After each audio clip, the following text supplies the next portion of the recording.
Today we're continuing our series of messages through Exodus called The God Who Saves. We've talked each week about how the Exodus story is not just a story of God leading the people of Israel out of slavery in Egypt and into the Promised Land, but it's also a story we see replicated over and over and over again in the Scriptures, and one that we have experienced in our lives as well. That God still sees us when we're in bondage. He still hears us and responds to our cries. He still delivers us. He still provides a way out for us when we feel like we're stuck between a rock and a hard place. And today we're going to see that He is still the God who provides in every situation and for every need that we have. This morning we'll be in Exodus chapter 16. So if you have a Bible, you can flip there. And it's basically another story in Exodus of the Israelites finding themselves in a tough spot and having to rely on God. But what we'll see here in just a minute is their initial response is much like ours. Many of us, when we find ourselves in an unwanted season or dealing with uncertain situations, our hope is to go back, right? And so we even have phrases for it of like the good old days. Anybody have some good old days in their life that you would, like just a certain, right? Some of us do, and it doesn't matter how old you are. Like you can be 15 years old and be like, yeah, I have the good old days. You know, back when Kevin Durant played for the Thunder and the iPhone 6 first came out. And like you don't have to be very old to have your own version of the good old days. Others of us, we have more good old days than others though, right? We have a longer, deeper well to draw from. So your good old days might be, hey, I remember back in 2001 when this happened. I remember in 1991 when this happened. I remember in 1957 when that happened. I remember in 1903 when that, like we can just keep going back. And the more material we have to work with, typically, the more we go back to it. And one of the reasons that we love going back to the good old days, especially when we're experiencing some kind of uncertainty or difficulty, is we know how the good old days turned out. They turned out good, right? We're still here. That's why we remember them. And usually the more distance we have, the more we remember the good and not the bad. When I was a kid, I've probably told you this before, but we would go out to my grandpa's farm out in western Oklahoma. And we would normally only visit over breaks from school. So Thanksgiving break, Christmas break, summer break. So there was always an element of sadness when we left, especially those Thanksgiving or Christmas breaks. And we were sad because we were leaving the farm. And I was also sad because I was going back to school. And so it was just like this double gut punch, right? And my grandpa would always try to make it better by telling me, Chris, I just wish I could trade places with you. Some of the best years of my life were elementary school and middle school and high school. I would love to go back, and my only job is to learn something every day. You don't know how stressful it is as an adult. You've got it so good right now. Now, from my kid perspective, I thought my grandpa had it pretty good. Because by the time I had come along, he wasn't really a farmer anymore. He was a retired farmer. And what that meant was he got in his pickup and drove around the pasture to check on his cows, and then he came back and ate a massive breakfast that my grandma had made. Then he sat in his recliner and he took a nap. Then he woke up and ate a lunch that my grandma had made. Then he went out and he did stuff for a couple hours outside in the pasture, different things here and there, visit his friends, do that. And then he came home and ate a dinner my grandma had made. And then he fell asleep in the recliner again. And then he hung out with some more friends, and then he went to bed and he got up the next morning and did it all over again. And I just thought, Grandpa, I don't know how good your high school was, but it must have been awesome if you want to give up all of this for that. All right, but what he had done is the same thing I now do with my kids. If I look at the current stress and anxiety and uncertainty of my life and think, man, I'd love to go back to where you guys are. Where my only concern is this little grade. My only concern is like, did I make that shot? My only concern is does that girl like me or is she annoyed? No, she's annoyed. Okay. And so you can just kind of work your way through that. But what happens is when we look back, we forget. Like my grandpa forgot, I forget all the stress, the anxiety, the uncertainty, the miserableness that is middle school and that sometimes is high school as well, right? And so we just know we're not really wanting to go back. But anytime we're faced with uncertainty, there's a temptation of let's go back. I mean, we've all had it this year. Who has wished it was 2019 at some point so far this year?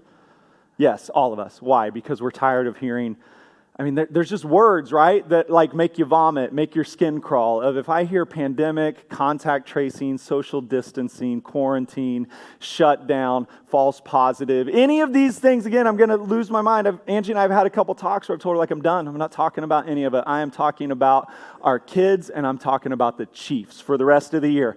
That's it. And Jesus. I'm talking about Jesus and my wife and my kids and the Chiefs. 4 things, that's it, and basketball. We'll always talk basketball. 5 things, that's it, right? Why? Because I'm just done. I'm done with the year. I'm done with the uncertainty. I want to go back to where I know it turns out okay. And we find this pattern being played out over and over and over again, not just in our life, but especially in our relationship with God. Of any time we are brought to a new point of need, one of our initial responses is, I don't want to be here, so I'm just going to go back a few steps where I can control it, where I know the outcomes, and I can just kind of have a better life. In Exodus chapter 16, we find the story of the Israelites. They are now 2.5 months out of Egypt. So God has delivered them through the 10 plagues. He has provided a way through the Red Sea for them. They've reached a point where they have no water in the desert, and God miraculously provides. He leads them to an oasis where they hang out and are refreshed and recover. And then where we pick up our story today, God has led them away from the oasis on towards the promised land, and they're going through the desert.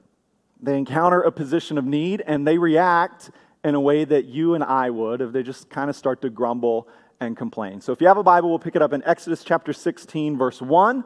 If not, it's going to be here on the screens for you. It says, the whole Israelite community set out from Elim and came to the desert of Sin, which is between Elim and Sinai, on the 15th day of the 2nd month after they had come out of Egypt. In the desert, the whole community grumbled against Moses and Aaron. The Israelites said to them, if only we had died by the Lord's hand in Egypt. There we sat around pots of meat and ate all the food we wanted. But you have brought us into this desert to starve this entire assembly to death. So they have witnessed God's miraculous provision over and over and over again. They have seen that this is His story. He is calling them out. He is leading them. He is guiding them. And yet every time they encounter the slightest hiccup or hardship, their response is, just take us back to Egypt. Right? I mean, we looked at this last week of their response when they're on the banks of the Red Sea is, hey, why did we ever leave Egypt? We told you we didn't want to go. And now here they are, and it seems like as they've continued on their journey, their food provisions are starting to wear out. And instead of responding with a hopeful cry that God will once again intervene, they grumble and are offended that they once again have to depend on Him. And how many times do you and I find ourselves in that same position? Yet just like the Israelites, God leads us into seasons of lack, and in doing so, often reveals our desire to go back. We just say, hey, if I don't have what I need here, I'm just going to go back there to where I know how it turns out, I know what I can control, and I know how to avoid the path that led me to this point. That temptation is really a temptation to let today's hardship overshadow God's provision from yesterday and God's promises for tomorrow. And so in our concern over what is happening right here and right now, we forget what God has done and we forget what He's promised to do. And yet what we're going to see, the message, the resounding message of Exodus 16 is when you lack, don't go back. Because God is going to provide right here, right now, in a way that brings Him glory and benefits you. God is using the desert to teach the Israelites to depend on a new master. Remember, they are not very far into their walk with Him. They haven't walked with Him very long at all. And so He's still trying to teach them about who He is, about how He acts, about how He intervenes. And the primary way God is initially teaching the Israelites is through their circumstances. Now, you get to the point in Exodus where Moses goes up on Mount Sinai and God gives them the law. And now there's this new way that God is communicating with His people of, hey, here's my written word. Here's what you're to do. Here's how you're to live. But to this point in the story in Exodus 16, the primary way God communicates is through the circumstances of the Israelites and God's intervention in those circumstances. Now, you and I, we live in a space where we have the benefit of both forms of communication. We have the written word of God that reveals his purpose, his plan, reveals Jesus Christ to us, reveals the presence of the Holy Spirit, reveals much of how we're to live and interact with each other, much of what we're to think and believe about God. And yet, God still continues to speak to us through our circumstances. And one of the primary ways that he reveals how much we have to grow in our trust in him and our faith in him is by allowing us to find ourselves in seasons of lack. Which forces us to answer the question of why does it offend me so much to depend on God? Right? I love having stories of faith. I don't like having experiences that require faith. Anybody else? Like, hey, I want the story of God has parted the sea, but can I just like show up and walk through it without the fear or the threat of the army coming after me? I want the story of God's provision without ever having to be in need. Right? I want the story of God miraculously providing the money I need to pay the bills from the miraculously large savings account he has already provided for me. Right? I mean, this is how we want. Nobody likes to be brought to a space where we have to acknowledge our need. And yet, God does it again and again to the Israelites, and he allows it to happen to you and me again. And what's he revealing? Why does it offend us so much? It offends us because even if we love Jesus, and even if we know we depend on God for everything, we still want to be self-reliant. We still want to be independent. We still want to possess all we need for every situation. Or we still, I don't know if it's a uniquely American thing or if it's a human thing, but we just love this idea of like, hey, God has blessed me so much that I've now told him to go worry about everyone else. Because I got this.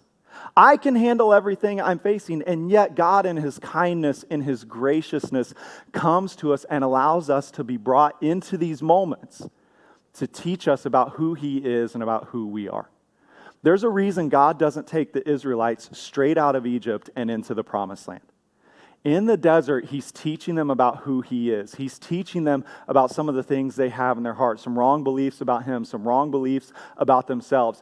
And often he is leading them into uncomfortable or difficult situations where they are forced to recognize their reliance on him. And he still does the same thing for you and me. He still allows us to be brought into spaces where we have to trust him, where we have to rely on him, where we have to depend on him. And he still has lessons for us to learn in those moments. But we're still tempted in that moment of, I'm just going to go back. But here's the thing. If the Israelites had went back at that moment of, let's just go back to Egypt, then when God delivers them, they still have to come through the desert. There's no way they're going to get to the promised land without learning the lessons of the desert. And for you and I in our relationship with Jesus, there are certain lessons, there are certain things he wants to do in us, teach us, grow in us, that will only happen as we allow him to lead us through difficult and hard moments. And if we choose to run away from them, guess what we're going to have to do in the future?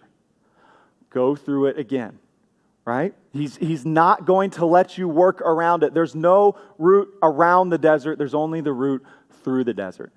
And in the desert, what we're intended to learn is that God is gracious. So the Israelites, they grumble, they whine, they complain, and yet what we see is that regardless of how poorly we respond, God still provides richly for the needs that we have. So as you keep reading that story in Exodus chapter 16, verse 4, it says, "Then the Lord said to Moses, I will rain down bread from heaven for you. The people are to go out each day and gather enough for that day. In this way I will test them and see whether they follow my instructions." God is revealing himself in the desert to the Israelites as the Lord who provides. But again, the Exodus story is not just a story of God getting the Israelites out of Egypt, it's also the story of God getting the Egypt out of the Israelites. And so they have lived in a world where the gods are fickle. Right, where if people don't do the right thing at the right time in the right way, they don't get what they need from the gods. And the Israelites seem to still live in this manner of, well, God hasn't provided, so he must have abandoned us. Let's move on and worship something else. Let's gripe at Moses and Aaron. Let's figure out some way to get back to where we know that life was safe and secure.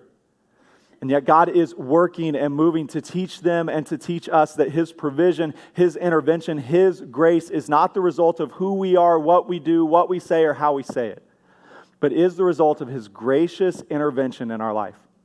God's going to make it even more clear to the Israelites and to us in Exodus 34, where he describes himself as the Lord, the compassionate and gracious God, slow to anger, abounding in love and faithfulness, maintaining love to thousands, and forgiving wickedness, rebellion, and sin. See, most of the time when we think of God providing for us, we're thinking of our physical needs. Like God provides money, God provides health, God provides food. But what we're learning in the Exodus story is that God's first provision is always a provision of grace. It's the story of God intervening in our life in a way we do not expect, in a way we do not deserve, despite our best efforts to repel Him and His promises from us. When the Israelites meet their need, their response is to grumble, to complain, and to plot to go back. And God's response is not to pour out His judgment on them. He addresses their response, but He chooses to still act in abundant love and merciful provision. And you and I still have the same experience today. When we're in these seasons of need, we are just as weak and unreliable as the people of Israel. We are just as given to whining, to complaining, to plotting how we can get control of this situation back. And yet we find comfort knowing we're not the first to react poorly, we're not the last, and God still works and moves with gifts of grace for us in these situations.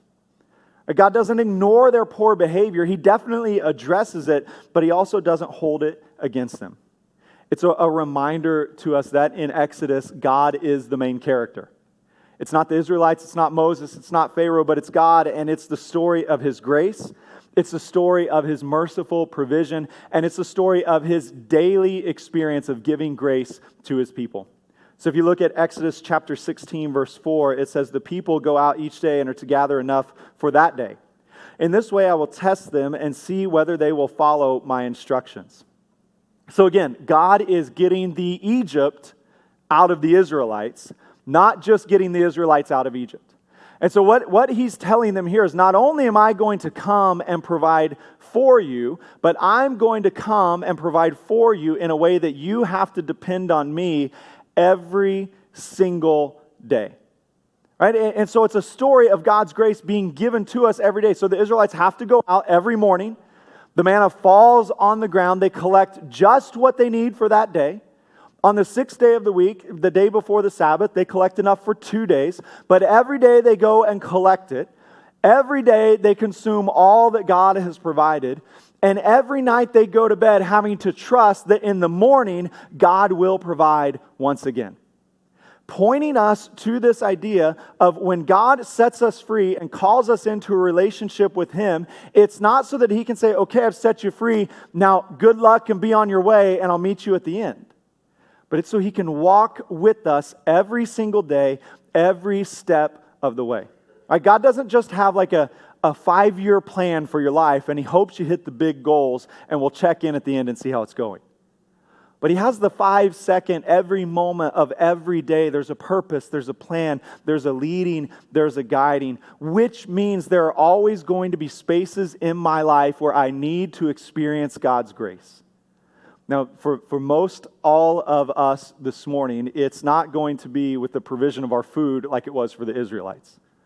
And I would say that most of us in the room do not know what it's like to wake up in the morning with empty cupboards and cabinets and refrigerators, to have them supernaturally filled, to eat all that we need to where it's exhausted by the night, and to go to bed again thinking, Lord, where's it coming from tomorrow?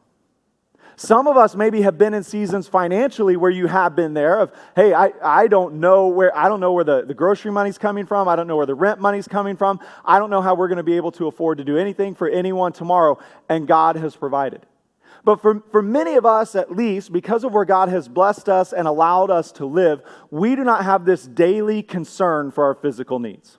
We generally know, I'm going to wake up in the morning, I'm going to have a home to live in, I'm going to have a job to go to, I'm going to have food to eat, right? All of these types of things. And yet there are other spaces in our life where we need that daily grace from God. And yet we kind of shy away from those experiences, thinking this is somehow proof that something's wrong with me. Hey, every day I wake up and I've got to choose. I need God's joy in my life today. Every day I wake up, maybe it's an area of physical strength. You think, I need it again today. Maybe it's a battle of loneliness. Maybe it's an internal struggle. Maybe it's a situation at work or something that's happening in your marriage or with your kids or at school. In all of those spaces where it's just this ongoing situation that you need God's grace, we're tempted to see those as proof of God's absence instead of the space where He is dedicated to showing His presence every single day. It's never a bad thing to have to depend on God every day. Right? And it's challenging for many of us because God has blessed us so tremendously that we don't worry about our physical needs to begin to live like He's just a little add-on to our life. And so He does allow places and spaces. He allows people and situations to come in and to remind us, hey, you don't just need me on the big days, but you need me every day. You don't just need me on the moments where you're stuck in slavery or you're on the banks of the sea, but you need me every single day. The relationship Jesus is calling us into is not a mountaintop relationship where, hey, just on Sundays we go and kind of check in and then we're good for the week, or just these big events in our life we come and find Him and He helps us. But it is an everyday, step-by-step, all through the desert kind of experience. He's the God of grace every single day. And so you might have some spaces in your life right now that you are really frustrated and aggravated with that God is not taking care of. And my encouragement to you is yes, keep praying for His complete healing. Yes, keep praying for His complete provision. Keep praying for the complete reconciliation and restoration in that relationship. But in the meantime, embrace your need as a place to experience His daily grace. And He'll come and He'll pour out His love, He'll pour out His provision, He'll pour out His mercy in ways that transform your life. God is really serious about teaching us to trust Him and obey Him even when it doesn't make sense. And to do so, it often means that He has to lead us into unwanted seasons and into unforeseen situations. And in those spaces, it's really hard for us to react appropriately all the time. Right? We blame God. We blame others, we blame ourselves. We whine, we complain, we grumble, and yet God again and again still provides for us. As we keep reading their story of the Exodus, the story of the Israelites in the desert, in verse 13 it says, that evening quail came and covered the camp. And in the morning there was a layer of dew around the camp. When the dew was gone, thin flakes like frost on the ground appeared on the desert floor. When the Israelites saw it, they said to each other, what is it? For they did not know what it was. Moses said to them, it is the bread the Lord has given you to eat. This is what the Lord has commanded. Everyone is to gather as much as they need. Take an omer for each person you have in your tent. So in the face of the Israelites whining, complaining, groaning, grumbling, God's response is provision. Now for some of us who maybe have a little more bent to, we love the rules, right? We love the idea that if you do certain things, you get certain results. This story should offend you because the Israelites don't do anything right and they get everything they wanted. If you saw a parent behaving this way with their children, you'd be like, hey, I just think you should know you're raising a terrorist. Like, that child is, at best, he's going to be a dictator of some small country. You know, at worst, he's going to torment his teachers for the rest of his life, and his spouse is definitely going to blame you for everything. Right? Like, as a parent, you know, when your kids act in horrible ways, the response is not like, do you want to go to Disneyland? Right? It's like, do you want to go to your room forever? So you understand this. And we read this story, and it's like, God, how many times so far has He provided? 10 plagues, free passage out of Egypt, dry land through a Red Sea. He's taken nasty water and made it drinkable in the desert. He's provided them rest at an oasis. He's permanently severed the ties with Pharaoh and their slaveholders. There's no threat of having to go back. And now, again, one more time where they're allowed to depend on God, and their response is, let us go back to Egypt. And God's response is, here's bread and quail. It doesn't make sense unless we understand that Exodus is not the story of the Israelites. Exodus is a story of God. He's revealing to us, this is who I am. And He's also revealing to us, This is who you are. As you and I read the story of the Exodus, we don't get to like sit on the side of God and be like, yeah, what's wrong with those people? Right? Why do they keep doing that? They should know better by now. No, we take our place with the Israelites. We're saying, what's wrong with us? Why do we keep doing this? We should know better by now. We should know that every opportunity of need is a place where we can experience God's grace. We should know that in these moments, we should cry out instead of grumbling. We should learn. But the great news is, even if we don't, God is still gracious. God still provides. God still leads. So you can keep reading that in verse 13. It says, that evening, the quail came and covered the camp. And in the morning, there was a layer of dew around the camp. And then as you skip down to verse 17, it says the Israelites did as they were told. Some gathered much, some little. And when they measured it by the omer, the one who gathered much did not have too much, and the one who gathered little did not have too little. Everyone had gathered just as much as they needed. That God's response to the Israelites whining, complaining, grumbling is to give them what they've asked for. And again, it's not to approve their actions. It's not to say, hey, Christian Chapel, this is the model. If you need something, just grumble a little bit. All right, this is not a scriptural principle of the squeaky wheel gets the grease. That's not it at all. But in fact, it's a statement of when you are faithless, He remains faithful. God is dedicated to His glory, to His purpose, to His plan, and that involves bringing you and me out of where we are and into a continual experience of His life. So He's going to lead us to places where He knows we're going to fail, and then He's going to respond with grace. He's going to respond with peace. He's going to respond with provision. It's a great reminder to us that wherever God leads, God provides. That if He's the one, now the Israelites, again, they should have got this by this point. There is literally a pillar of cloud by day and a pillar of fire by night that lead them through the desert. They have a physical sign of God's presence with them. And so they should know if this is where God stopped, then this is where God is going to provide. And our only option is to stay here until He does. So for some of us this morning, you know you are following God's plan. He has spoken to you. He directed you into this marriage. But now it's hard. He showed you this is the home to buy. Now it's falling apart. This is the business to go into. And now the clients are drying up. These are the children to have. And enough said, right?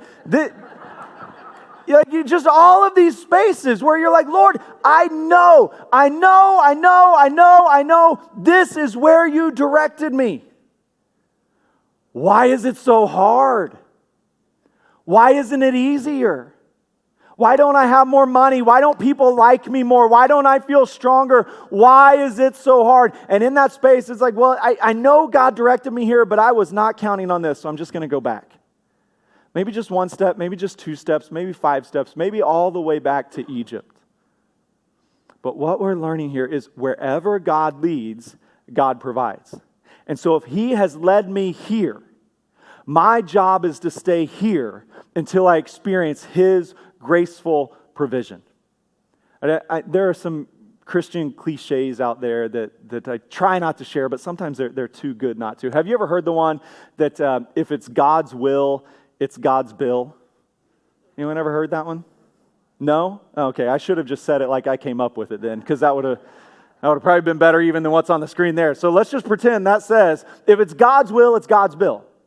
What that means is wherever God leads and directs, He is taking the responsibility of providing for you. He did not call you into this marriage to abandon you and watch it be destroyed. He did not give you these kids for you to feel completely overwhelmed and not have any idea whether to go front, back, left, or right. He did not lead you into this home, into this job, into this school, into these friendships, into any of these places where you are sure and certain God has directed me here. He did not take you there to abandon you. He took you there so you could experience His merciful provision.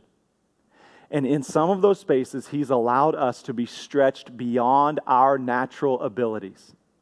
But it's not so we will give up. It's not so we will go back. It's so we will learn wherever God leads, God provides.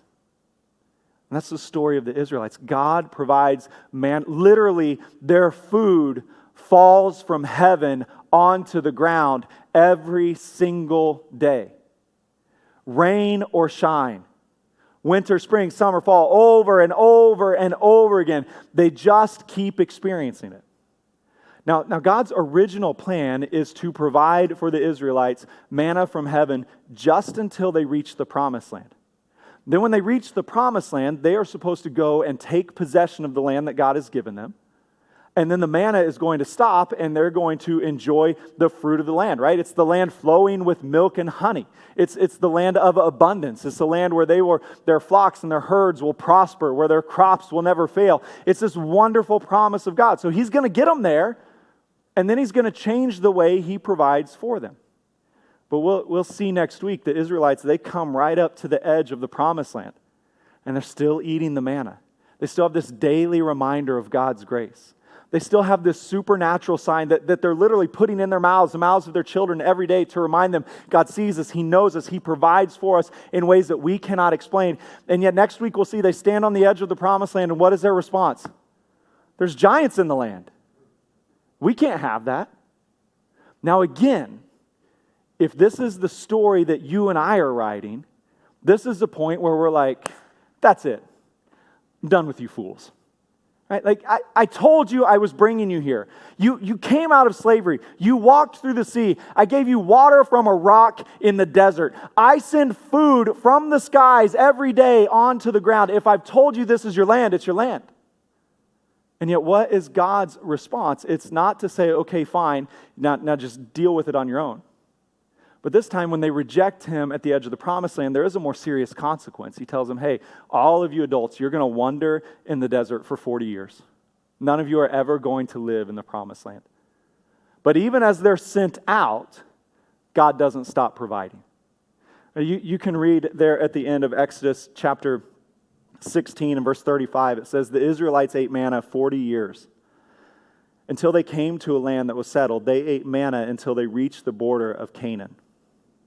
So see, the way you and I would interpret the story, at least the way I would interpret it, is it's God's statement of not only does He provide wherever He leads, but it's also a statement of even when we know where He leads, and we willfully and intentionally choose to walk another path that leads us away from His purposes, away from His plans, that spits in the face of what He has in store for us and says, I'm going to choose my own path, I'm going to go my own way.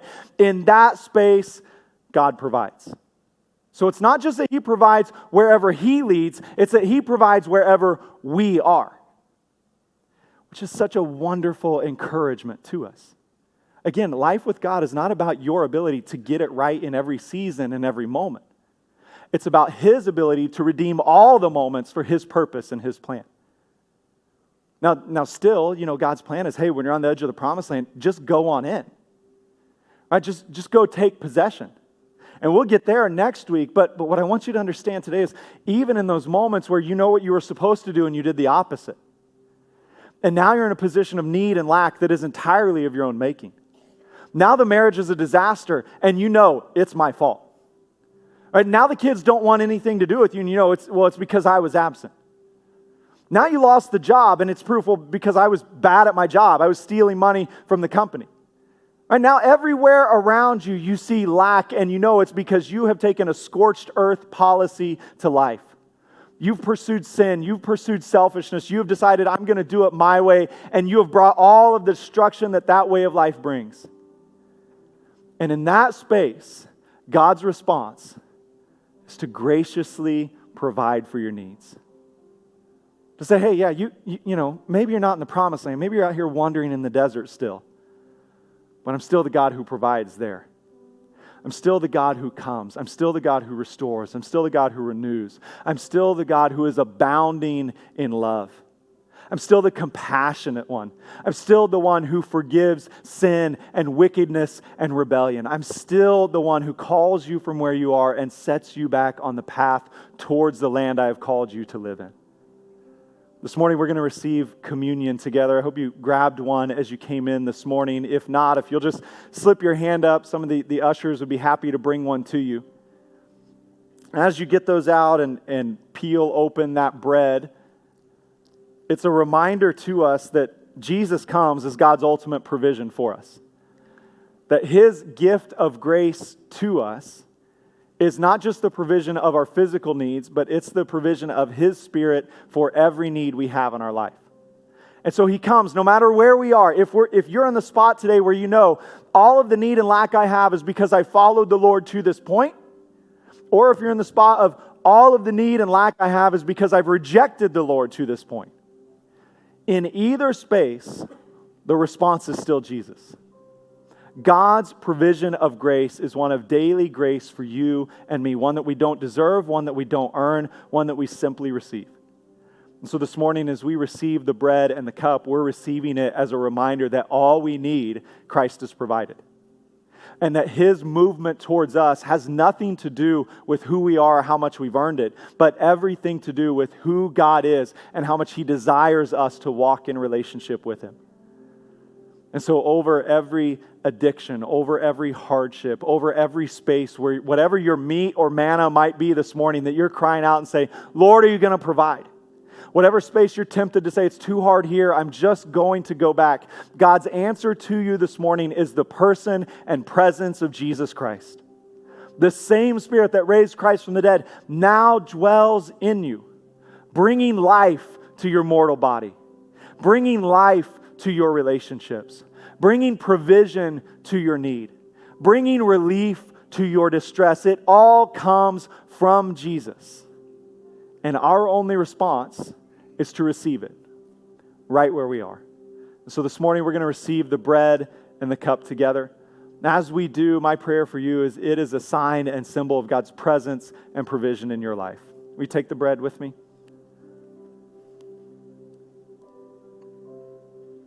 And the cup.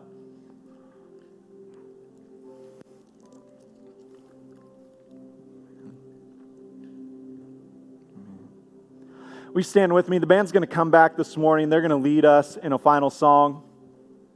As they do, I want to give us an opportunity to respond to what God is saying to us. So maybe that's to say yes to Jesus for the first time. Maybe there's some real seasons of need, some situations of lack that you need God's miraculous intervention. Whatever it is, I want to encourage you. You can head out the back doors into the prayer room. Pastor Rennie, our prayer team, will be waiting to meet with you there and pray those prayers of faith and provision for you.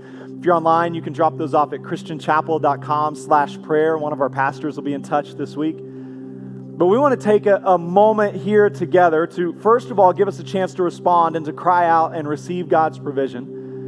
And then secondly, for the rest of us who remain in the room, to pray and believe and to sing this final song as a declaration of God's faithful victory in our lives.